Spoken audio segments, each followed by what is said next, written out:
निजी यूट्यूबर और content creator ने सीएम धामी से की मुलाकात। उत्तराखंड की समृद्ध संस्कृति के बारे में की चर्चा। सीएम धामी ने चारधाम यात्रा के लिए किया आमंत्रित।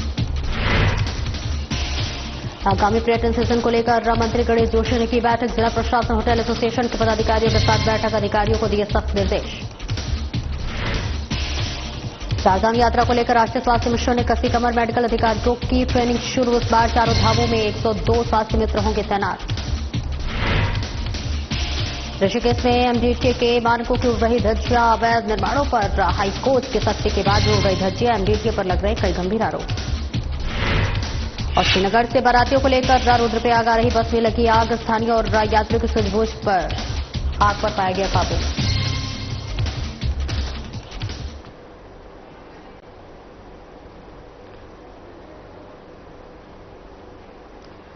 नमस्कार, स्वागत है आपका और मैं हूं आपके साथ सपना दीपक मलेशिया। बुलेटिन का आगाज करेंगे खबर देहरादून से है, जहां शूटिंग के लिए प्रसिद्ध यूट्यूबर और कंटेंट क्रिएटर उत्तराखंड के दौरे पर है। और ऐसे में कंटेंट क्रिएटर ने मुख्यमंत्री आवास में सीएम धामी से मुलाकात की। देश के प्रसिद्ध युवा कंटेंट क्रिएटर्स के साथ रोचक जानकारी साझा की। और इस बीच उत्तराखंड की समृद्धि, संस्कृति और परंपराओं और पर्यटन स्थलों के बारे में भी चर्चा की। Amit Bhadana, paradox, MC square जैसे लोकप्रिय कंटेंट क्रिएटर्स के साथ विदाई पल। पैराडॉक्स के बबम लहरी गाने पर सीएम धामी के बड़े बेटे दिवाकर ने भी मिलाई तार। सीएम ने युवाओं की रचनात्मक और जन जागरूकता के क्षेत्र में योगदान की सराहना की। कंटेंट क्रिएटर्स के साथ सीएम धामी ने किया पहाड़ी भोजन। जगोरे की खीर, पहाड़ी रायता, आलू सुवाले, कापली आदि पहाड़ी भोजन का लिया स्वाद। कार्यक्रम का उद्देश्य उत्तराखंड की समृद्ध संस्कृति और प्राकृतिक सौंदर्य को युवाओं के बीच प्रचारित करना, राज्य के पर्यटन उद्योग को बढ़ावा देना। कंटेंट क्रिएटर्स ने उत्तराखंड के विभिन्न पर्यटन स्थलों, त्योहारों और परंपराओं के बारे में अनुभव साझा किए। कंटेंट क्रिएटर्स ने अपनी यात्राओं के भी अनुभव साझा किए। और ऐसे में सीएम धामी ने राज्य की ओर से उत्तराखंड की प्रतिष्ठित चारधाम यात्रा के लिए किया आमंत्रित। और इस बीच आपको बता दें, कंटेंट क्रिएटर्स के माध्यम से राज्य की सुंदरता और सांस्कृतिक महत्व को देश विदेश तक पहुंचाने में मिलेगा सहयोग।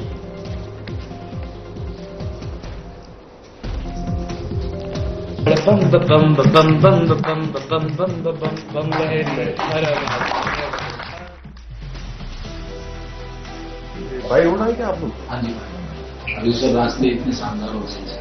कितना टाइम लगा? चार और डेस्टिनेशन बहुत है यहाँ। and it's a beautiful place to go around and explore. झिंगोरों की खीर है, मूंग है, ये पहाड़ का रायता है, ये आलू है हमारे, ये पालक का काफली है, ये पूड़ी के अंदर दाल भरी गई है इसमें।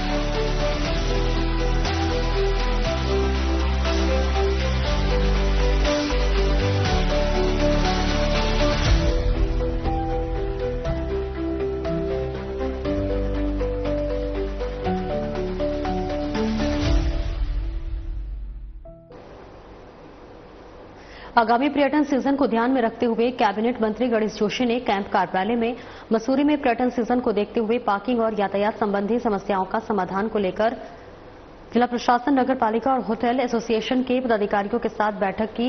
कैबिनेट मंत्री ने अधिकारियों को सख्त निर्देश दिए कि मसूरी आने वाले पर्यटकों को बेहतर सुविधाएं उपलब्ध कराई जाए और पार्किंग की समस्याओं से निजात दिलाई जाए। उन्होंने कहा कि सभी चिन्हित पार्किंग स्थलों का बेहतर उपयोग किया जाए और यातायात व्यवस्था को सुव्यवस्थित किया जाए। मंत्री गणेश जोशी ने माल रोड को फ्री जोन घोषित करने के भी सख्त निर्देश दिए हैं। उन्होंने पुलिस को निर्देशित किया है कि यहां सभी प्रकार के कॉमर्शियल वाहनों के प्रवेश पर प्रतिबंधित लगाया जाए। साथ ही मालवाहक वाहनों के लिए एक निर्धारित समय पर तय कर उनके माल रोड में प्रवेश की अनुमति देने के भी निर्देश दिए हैं।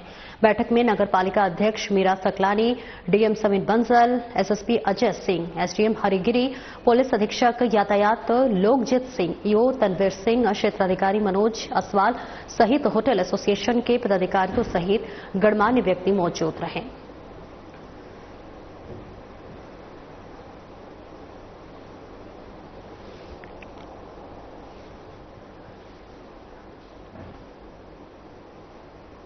और चंपावत एसपी अजय गणपति के निर्देश पर कोतवाली चंपावत क्षेत्र के ओखलढूंगा पुलिस ने चौपा लगाया। इस दौरान पुलिस ने ग्रामीणों की शिकायत पर दूरस्थ क्षेत्र में स्थित कोइराल ताल को जाने वाले संकरे रास्ते पर घटना की रोकथाम के संबंध में ग्रामीणों से वार्ता की। ग्राम वासियों को आवश्यक सुझाव दिए गए। इसके साथ ही ग्रामीणों को ऑनलाइन साइबर फ्रॉड क्या है और इससे बचाव के उपाय को लेकर बताया कि साथ ही डायल 1930 के बारे में भी जानकारी दी। इस दौरान पुलिस ने युवकों को नशे से दूर रहने को कहा है। ग्रामीण क्षेत्र में ऐसा कोई भी व्यक्ति जो नशे के कारोबार में लगा हो, उसकी गुप्त जानकारी पुलिस को देने को कहा है। उस नंबर को मिलाता है, मेरे नंबर में मिला देगा, मेरे को अपनी मीठी मीठी बातों में फंसाएगा। दिमाग बहुत तरह से यूज करते हैं, अलग अलग ट्रिक यूज करते हैं। अगर मैं फंस गया तो ठीक है, अगर मैं नहीं फंसता उसकी जाल में तो मुझे वो क्या करता है, उस लिस्ट में काट देता है, नेक्स्ट नंबर को मिलाता है। ठीक है, तो हमें साइबर क्राइम होने से अगर बचना है तो वो जो पेन चला रहा है ना, हमारे पास तो नहीं बैठा हो, हमारा नंबर ओके कर रहा है या काट रहा है, वो हमारे दिमाग पर है। हम उससे ज्यादा बात न करें, उससे कोई अपनी जो है बैंकिंग की कोई भी ओटीपी शेयर न करें, किसी अननोन लिंक आते हैं मोबाइल नहीं कर लेंगे तो हमारा कुछ नहीं कर पाएंगे, तो हमारा नाम उनके आगे से कट जाएगा, वो किसी दूसरे को पकड़ेंगे। यही सावधानी है इसमें, अपना जो है अपनी जानकारी होना आप लोगों को, है ना। अब क्या होता है, ये बहुत दूर है, हम लोग आए अभी 20-25 किलोमीटर तो हो गई, चंपावत कोतवाली से 20-25 किलोमीटर दूर है।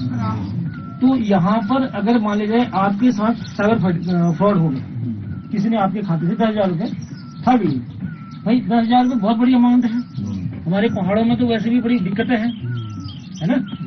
उस 10,000 की आप क्या करोगे, यहाँ से 20 किलोमीटर दूर पुलिस के पास जाओगे, है ना। 20 किलोमीटर दूर जाने में आपको 3-4 घंटे का टाइम लगेगा, अपनी भाई सुविधाएं भी नहीं हुई, गाड़ी नहीं है। तो एक नंबर है सबसे बढ़िया, वो आपको बताओ 1930, एक बुकलेट के पीछे छपा भी एसी वाले बुकलेट, 1930 नंबर है। बल्कि आप लोग गाँव में भी प्रधान जी आप सब लोगों को बता दीजिएगा ना, इसको थोड़ा सा अपने आप लोग भी वीडियो बनाना चाहें तो वीडियो बना सकते हैं, इस वीडियो को वायरल कर देना, कोई दिक्कत नहीं, हमारा अवेयरनेस प्रोग्राम है, ठीक है ना। 30 अप्रैल से देवभूमि उत्तराखंड में शुरू हो रही चारधाम यात्रा को लेकर राष्ट्रीय स्वास्थ्य मिशन ने अपनी कमर कस ली है। एनएचएम की मिशन निदेशक स्वास्थ्य सिंह भदौरिया ने कहा कि चारधाम यात्रा के लिए मेडिकल अधिकारियों की ट्रेनिंग चल रही है और इस बार चारों धामों में 102 स्वास्थ्य मित्र तैनात कर रहे हैं। साथ ही उन्होंने कहा कि 25 एमआरपी यानी कि मेडिकल रिलीफ पोस्ट लगा रहे हैं, जिसमें स्वास्थ्य मित्र फार्मासिस्ट और मेडिकल अधिकारियों को तैनात किया जाएगा, जो कि श्रद्धालुओं के स्वास्थ्य की जांच करेंगे। हमारे मेडिकल ऑफिसर्स हैं, उन सबकी ट्रेनिंग भी चल रही है अभी, और जो रेगुलर मेडिकल स्टाफ है हमारा, उसके अतिरिक्त स्वास्थ्य मित्र भी लगाए जाते हैं, जो 102 की संख्या में इस बार एनएचएम द्वारा लगाए जा रहे हैं। और हमारी जो मेडिकल रिलीफ पोस्ट हैं वो भी चारधाम रूट पे लगाई जाती हैं। तो 25 हमारी इस बार एमआरपीज भी लग रही हैं, जिसमें स्वास्थ्य मित्रों को और हमारे फार्मासिस्ट और मेडिकल ऑफिसर्स को पोस्ट किया जाएगा, जो कि हमारे आने वाले सभी श्रद्धालुओं की जांच और स्क्रीनिंग का कार्य है। और श्रीनगर से बारातियों को लेकर रुद्रप्रयाग की ओर आ रही हिमगिरी एक्सप्रेस बस में बद्रीनाथ हाईवे पर खांखरा के पास अचानक से आग लग गई।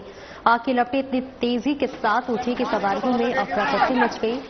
स्थानीय लोगों और यात्रियों की सुझबूझ से आग बुझाने का प्रयास किया गया। स्थानीय ग्रामीणों ने तत्परता दिखाते हुए पानी और फायर सिलेंडर की व्यवस्था पर आग पर काबू पा लिया। इस घटना में सभी स्थायी सुरक्षित हैं, यात्री सुरक्षित हैं और किसी के हताहत होने की कोई भी खबर नहीं है। आग लगने के कारणों का फिलहाल पता नहीं चल पाया है।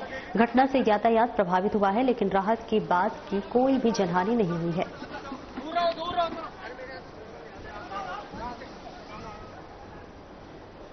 पुलिस मुख्यालय की अनदेखी के चलते जनपद टिहरी गढ़वाल इन दिनों पुलिस कर्मियों की कमी से जूझ रहा है। ये हाल तब है जब चारधाम यात्रा शुरू होने वाली है और जनपद टिहरी के मुनिकिरेती क्षेत्र में टूरिस्ट सीजन चरम पर चल रहा है।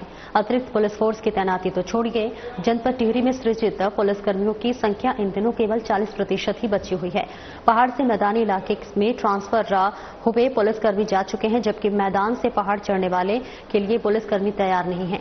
जानकारी के मुताबिक जनपद टिहरी में 363 सिपाहियों के पद सृजित है, जबकि पूरे जिले में केवल 140 सिपाही सुरक्षा का जिम्मा संभालते हुए नजर आ रहे हैं। दिलचस्प बात यह है कि 140 सिपाहियों में कुछ सिपाही सुख दुख के लिए इधर उधर जाने के लिए लगे हैं और ऐसे में जनपद की सुरक्षा व्यवस्था के साथ टूरिस्ट सीजन और चारधाम यात्रा के लिए पर्याप्त पुलिस फोर्स को लेकर पुलिस कप्तान आयुष अग्रवाल चिंतित नजर आ रहे हैं। 60% कम सिपाहियों की कमी के बावजूद आयुष अग्रवाल पूरे जिले में सुरक्षा और अन्य व्यवस्थाओं को बनाने में लगे हैं, लेकिन पुलिस मुख्यालय की अनदेखी जिले को कभी भी भारी पड़ सकती है। इस संबंध में आईजी गढ़वाल राजू स्वरूप से 2 बार बात करने की कोशिश की गई है, लेकिन उन्होंने फोन पिकअप नहीं किया। उनका बयान आने के बाद जानकारी साझा की जाएगी।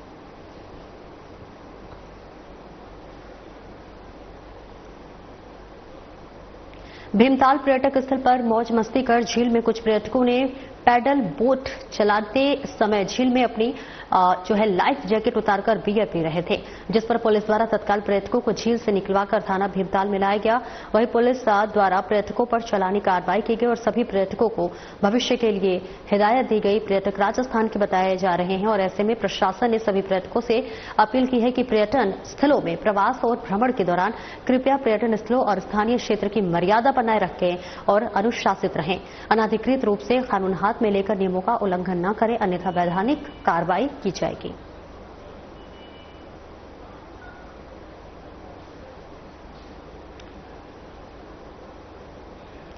ऋषिकेश के निकट ढालवाला की चंद्रभागा नदी में हुई अमीन की हत्या का पुलिस ने खुलासा कर दिया है। पुलिस और एसओजी की टीम ने मिलकर हत्यारों को गिरफ्तार किया है, जिसकी पहचान विकास उर्फ बिको निवासी ढालवाला के रूप में हुई है।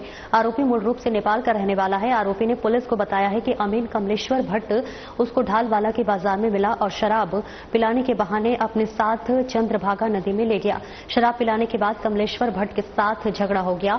गुस्से में उसने कमलेश्वर भट्ट को नदी में पड़े पत्थरों से वार कर मौत के घाट उतार दिया। मामले का खुलासा पुलिस कप्तान आयुष अग्रवाल ने किया।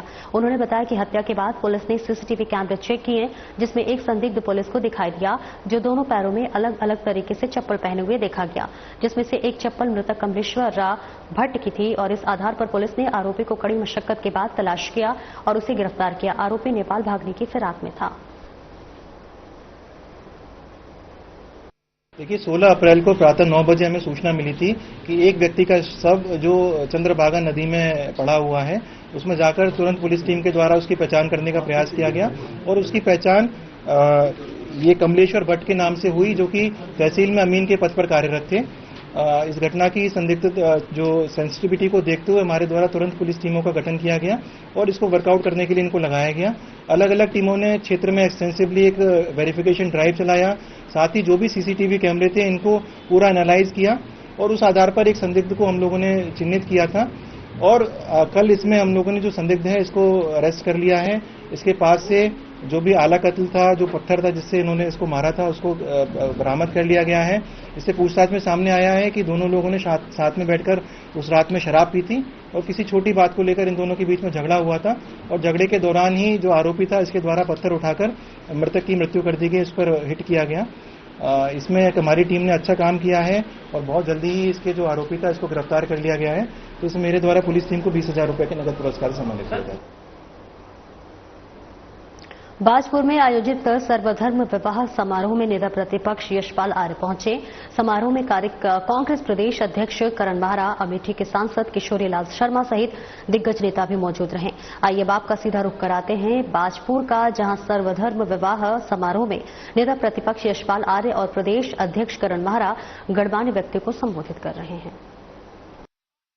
लाड़ी भाई को मैं शेर कहता था, लेकिन आज लगता है कि शेर का दिल वाकई में बहुत बड़ा है।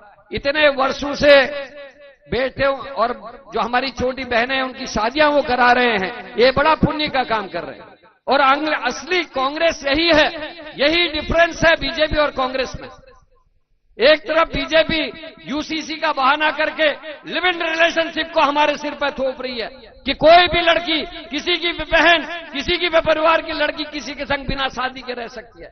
दूसरे तरफ रानी जी जो सनातन धर्म की नींव हमारे देश की, वो कहते हैं विवाह करके एक दूसरे के साथ रहना चाहिए और इस तरीके का आयोजन करें। आप सबको मेरी शुभकामनाएं। ईश्वर करे, अल्लाह करे, आप सबके घरों में खूब खुशियां आए, आपके परिवार खुशहाल रहें और आपकी जोड़ी हमेशा सलामत रहे। आप भारत के लिए अच्छा काम करें, ऐसी मेरी शुभकामनाएं आपको हैं।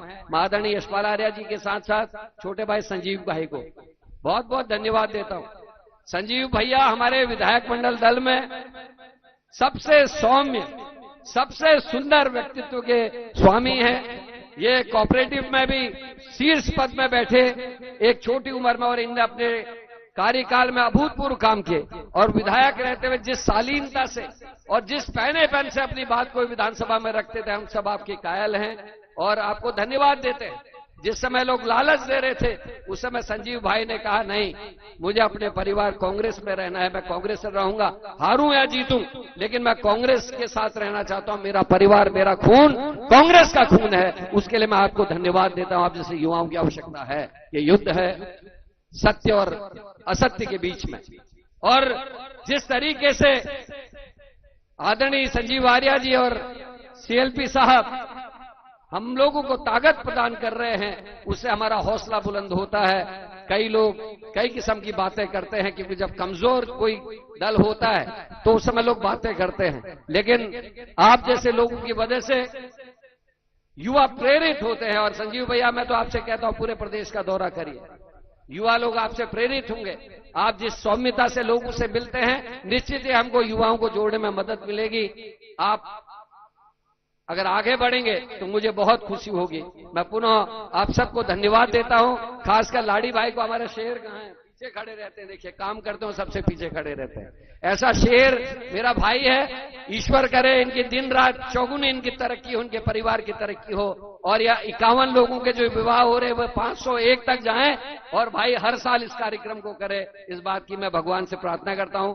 यहां बैठे हुए इस जोड़ों को आशीर्वाद देने वाले सभी लोगों के लिए ईश्वर से प्रार्थना करता हूं कि आप सबके घरों में फैज बरसे, ईश्वर की कृपा बरसे, आपके बच्चे खूब तरक्की करें और आप खुशहाल हो। संसदीय क्षेत्र से सांसद के रूप में अमेठी की महान जनता ने भरोसा विश्वास व्यक्त किया है। सांसद के रूप में अपना जनप्रतिनिधि चुना है हमारे आदरणीय किशोरीलाल शर्मा जी। यकीनन एक सुखद अवसर है हम सब के लिए। मैं ज्यादा समय लेना नहीं चाहता हूं, कोई राजनीतिक मंच भी नहीं है, मैं कोई ऐसी बात भी नहीं कहना चाहता हूं कि हम राजनीति करें, हर अवसर को राजनीति में तब्दील करें, ये भी मैं नहीं चाहता हूं। लेकिन सच्चाई सामने है, ये सर्वथा संभाव की एक उदाहरण है, मिसाल है। यहां पर जाति, मजहब, धर्म के सभी हमारे युवतियां जो आज शादी विवाह संपन्न होने जा रहा है, जिनका सब सम्मिलित है। और ये विचारधारा आज देश की विचारधारा होनी चाहिए। सर्वधर्म समभाव, सर्वजाति समभाव, और कांग्रेस की विचारधारा है। उसी लड़ाई को आज कांग्रेस पूरी मजबूती के साथ पूरे देश में, पूरे उत्तराखंड में लड़ाई लड़ रही है। ये देश सबका है, ये हिंदुस्तान सबका है, ये मुल्क सबका है। इसको सबने बनाया है। आजादी से लेकर देश के निर्माण में सबकी भूमिका रही है, सबका योगदान रहा है, सबका समर्पण रहा है। त्याग और बलिदान की कहानी है, देश की कहानी त्याग और बलिदान की कहानी है। मैं उन बातों को दोहराना नहीं चाहता हूं, समय भी लेना नहीं चाहता हूं।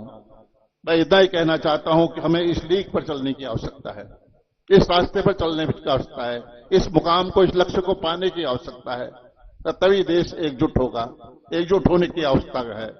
एकता में बहुत बड़ी शक्ति है, और हम उसी विचारधारा को सर्वधर्म समभाव, सर्वजाति समभाव, ये हमारा एजेंडा है, ये हमारा उद्देश्य, हमारा मकसद है। और हम सब मिलकर तराई में कौन लोग नहीं रहते हैं, हर धर्म, जाति, समुदाय, संप्रदाय के लोग यहां पर रहते हैं सदियों से। और श्रद्धेय नारायण दत्त तिवारी जी आज हमारे बीच में नहीं है, उन्होंने इसे कौमी एकता का गुलदस्ता कहा था। गुलदस्ता कौमी एकता का गुलदस्ता है। अलग अलग किस्म के, अलग अलग राज्य के, अलग अलग प्रदेश के फूल यहां खिलते हैं। यही हमारी खासियत है, यही देश की खासियत है। आइए हम सब मिलकर इस नवविवाहित युवा युवतियों को अपना आशीर्वाद दें, सहयोग दें। मैं धन्यवाद देना चाहता, हृदय से आभारी हूं। मैं हृदय से आभारी हूं, आभार व्यक्त करना चाहता हूं आदरणीय किशोरीलाल शर्मा जी का, आदरणीय गुरदीप सिंह सप्पल जी का, बहनों का, सबका हृदय से धन्यवाद देना चाहता हूं कि आप लोग आए और ये सुखद क्षण होंगे भविष्य के लिए भी। ये यादगार क्षण है आज, क्योंकि हमारे प्रदेश के, देश के प्रमुख नेता यहां पर मौजूद हैं। तो ये अवसर बार बार नहीं मिलते हैं और इस अवसर को देने में हमारे सम्मानित हरेंद्र सिंह लाडी जी को बार बार उनका धन्यवादी हूं, उनका आभारी हूं। और मुझे विश्वास है जो उन्होंने एक अपना लक्ष्य निर्धारित किया है, जो उन्होंने एक संकल्प लिया है, आने वाले समय में अगले वर्ष भी इसी तरह, इससे भी भव्य रूप में हम सब मिलेंगे, ऐसा मेरा मानना है। मेरी ओर से, आप सबकी ओर से बहुत बहुत शुभकामनाएं, बधाई, बहुत बहुत धन्यवाद। और वहीं उच्च न्यायालय की सख्ती के बाद भी लगातार अवैध निर्माण किए जा रहे हैं। जी हां, ऋषिकेश में अवैध निर्माणों पर उच्च न्यायालय की सख्ती के बाद भी एमडीडीए के मानकों की उड़ रही धज्जियां। और ऐसे में देहरादून रोड पर डॉक्टर रतूड़ी के सामने एमडीडीए के नियमों की धज्जियां उड़ाकर हो रहा है कई मंजिला अवैध व्यावसायिक निर्माण। और ऐसे में ऋषिकेश की पौष आवासीय कॉलोनी में हो रहा है बहुमंजिला व्यावसायिक निर्माण। अवैध व्यावसायिक निर्माण को लेकर स्थानीय नागरिकों में रोष है। अवैध बहुमंजिला बिल्डिंग खड़ी कर लोगों की हवा पानी हो रही है बंद। ऐसे में स्थानीय लोगों ने अवैध निर्माण को लेकर सीएम हेल्पलाइन में शिकायत की। स्थानीय जनता ने कहा कि अवैध व्यावसायिक निर्माण पर एमडीडीए कार्रवाई नहीं करेगा तो आवासीय मंत्री सीएम धामी को भेजा जाएगा ज्ञापन। और इसी के साथ साथ इसी अवैध निर्माणकर्ता ने गली नंबर 5 गंगानगर में फ्लैट बनाकर किया था अवैध निर्माण।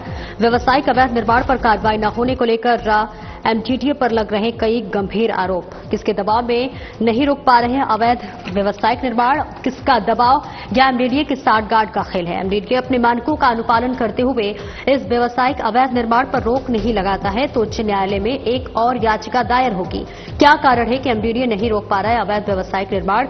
एमडीडीए से इस अवैध व्यावसायिक निर्माण पर कार्रवाई का इंतजार है।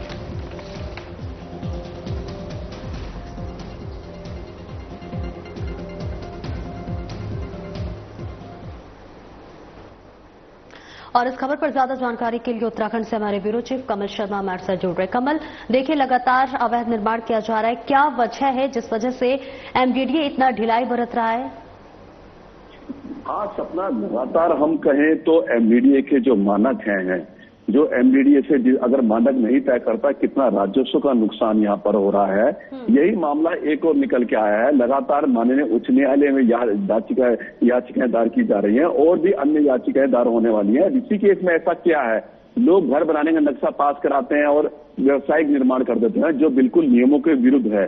एक और मामला प्रकाश में है, देहरादून रोड की अगर हम बात करें, बड़ी पौष इलाकी है, काफी शहर के बड़े बड़े कहते हैं रईस लोग वहां पर रहते हैं। यही अब डॉक्टर रतूड़ी है, उसके सामने हम देख रहे हैं एक बहुत बड़ा स्ट्रक्चर, कई मंजिला हम देख रहे हैं अवैध चल रहा है, जिसकी वहां पर लगातार लोग विरोध कर रहे हैं, लगातार शिकायतें हो रही हैं। और इनका एक बताया जा रहा है कि इनके फ्लैट्स गली नंबर 5 में बनाए गए, वहां भी फ्लैट नियमों के विरुद्ध थे। तो ऐसी क्या बात है कि लगातार हम कहें एमडीडीए अपने मानकों का नहीं कर रहे थे? क्या साठ गेट है? लगातार हाईकोर्ट की फटकार चल रही है, लगातार ये कह रहे हैं कि हम कार्रवाई करेंगे, लेकिन उसके बावजूद भी कहां सिट्टी बट्टी है आपस में, क्या बड़ा खेल चल रहा है जिसको लेकर कार्रवाइयां नहीं हो रही है। लगातार लोगों का यही कहना है कि ये बहुत सुंदर कॉलोनी है, पॉश कॉलोनी है और यहाँ पर व्यवसायिक जिस तरह से निर्माण हो रहे हैं ये उचित नहीं है। इससे हम लोगों के आने जाने में परेशानी होती है, अच्छे लोग फैमिली रहती है। यहाँ पर जब व्यवसायिक निर्माण हो जाएगा तो एक स्थिति अच्छी नहीं रहेगी। पॉश कॉलोनी भी है, वो व्यवसायीकरण यहाँ पर हो रहा है और यहाँ बिना मानचित्र है, नक्शा पास है, व्यवसायिक निर्माण हो रहा है, आवासीय नक्शा पास है, क्या नाशा, कितने फ्लोर हैं। तो लगातार इस तरह की बातें आ रही है। उन्होंने कहा कि अब इसके मंत्री भी अब मुख्यमंत्री हैं, आवास जो डिपार्टमेंट है मुख्यमंत्री के पास है, जहां लगातार निर्देश देते रहते हैं कि मानकों का पालन होना चाहिए। हेल्पलाइन में शिकायत दिया उन्होंने, एमडीडीए लगातार शिकायतें होती हैं, कोई ध्यान नहीं देता और आपस में क्या सिट्टी पिट्टिया खेल चल रहा है। कई गंभीर व्यावसायिक निर्माण को लगातार एमडीडी पे लगते रहते हैं। अब यही देखना है कब इन चीजों पर कार्रवाइयां होंगी। जो पॉश कॉलोनियां लोगों को रहने की जगह वहां भी बड़े बड़े व्यावसायिक निर्माण कर रहे हैं जिससे लोग कहीं ना कहीं परेशान है, दुखी हैं और बात हमारे तक पहुंचाते हैं। हम जनहित में इस प्रकार की लगातार चीजें चलते रहते हैं। ऐसी चीजें क्यों बन रही है, अपने मानकों का प्रयोग क्यों नहीं कर रहा है, क्यों धज्जियां उड़ रही है नियमों की। अगर ये स्थितियां बनती रही तो फिर जनहित की आज क्या होने वाली कि जो मुख्य न्यायाधीश हैं माननीय उच्च न्यायालय के, वो बड़ी सख्ती दिखाई दे रहे हैं। जो विभाग मानकों के विरुद्ध चल रहा है उनके खिलाफ लगातार रोष भी प्रकट कर रहे हैं और कार्रवाई की बात भी कह रहे हैं। बिल्कुल, जैसा कि आपने कहा हाईकोर्ट की देखिए लगातार सख्ती है और हाईकोर्ट की एंट्री भी हो गई है। ऐसे में लगातार एमडीडीए मानकों का धज्जिया उड़ा रहा है। सवाल ये भी उठ जाता है कमल कई बार कि क्या दबाव में है एमडीडीए? वही तो पता चले किसका ऐसा दबाव है। पहले यहाँ राजनीतिक दबाव की बात चलती थी, अब वो भी दबाव बिल्कुल जीरो हो चुका है। बिल्कुल दबाव खत्म। अब दबाव किस चीज का है, कौन सी पूंजीपतियों का दबाव है, कौन सी ऐसी सांठगांठ है, कौन सा सेवा शुल्क का दबाव है जो बड़े बड़े लोग बिना नक्शे के, आवासीय नक्शे के पास कराकर व्यवसायिक निर्माण हो रहे हैं। तो ये एक बहुत बड़ा गंभीर खतरा एमडीडीए के लिए भी है। वैसे एमडीडीए कहता है कि हमारे पास फंड की कमी है। अगर ये स्थिति रहती रहेगी तो नीचे वाले काम करते रहेंगे और वहां ये स्थिति बन जाएगी जो मानक है। क्योंकि हम बिना मानक पढ़े हुए हम कोई बात नहीं कहते, पूरा स्थिति करते हैं कि ये जो बनी है, अगर आप व्यवसायिक निर्माण कर रहे हैं तो व्यवसायिक नक्शा होना चाहिए, न कि आवासीय मानचित्र पास होना। आवासीय मानचित्र आके व्यवसायिक निर्माण जो चल रहे हैं उसको लेकर कहीं ना कहीं विरोध नजर आ रहा है। बिल्कुल, बहुत बहुत शुक्रिया कमल इस महत्वपूर्ण जानकारी के लिए। फिलहाल मेरे साथ इस बुलेटिन में इतना ही। लीजिए इजाजत, नमस्कार।